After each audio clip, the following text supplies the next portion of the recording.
اسلام آباد میں بڑے بڑے باتیں کر رہے ہیں، آئین میں ترمیم، آئین میں ترمیم، آئین میں ترمیم کرنے سے پہلے آج پیش کرے لیجسلیشن جو بھی آپ کا ہوگا، 90 دن کے اندر ہی اندر اسلام آباد میں بلدیاتی الیکشنز کراؤ، ماڈل نظام لے کر آؤ، اتنا امپاور کرو اسلام آباد کی میئر کو کہ ہمیں احساس ہو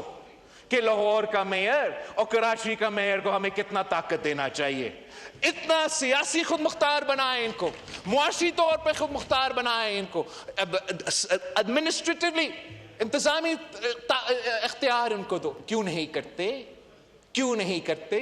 اس لیے یہ آئینی ترمیم، یہ بلدیاتی نظام صرف ہمارے دوست کے لیے، ہمارے آنریبل فاضل ممبران کراچی سے تعلق رکھنے کے لیے ایک لالی پاپ ہے۔ یہ لالی پاپ لہرا کے تماشا دیکھ کے اپنا کام چلاتے رہتے ہیں۔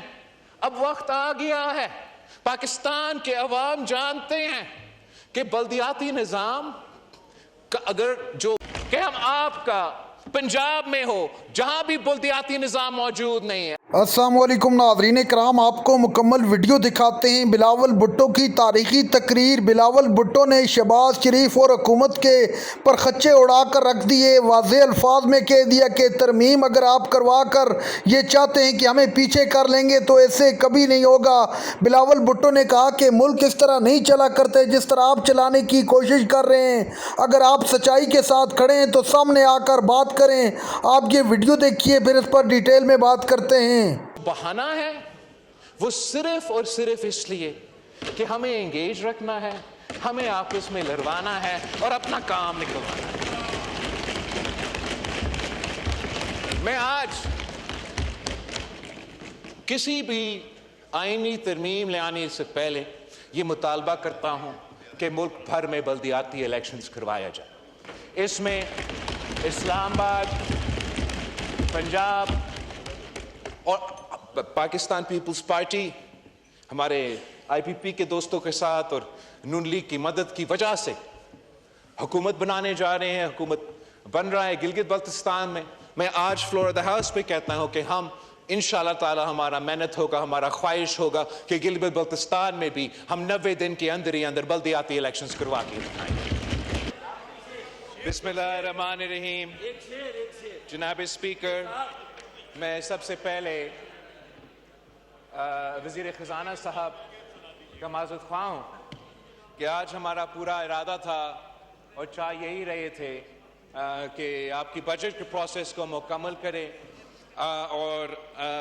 اس لیے آج ہی یہ پروسیس مکمل ہو سکتا ہے، کل سب نے واپس بھی جانا ہے، مگر اور میں نے بہت کوشش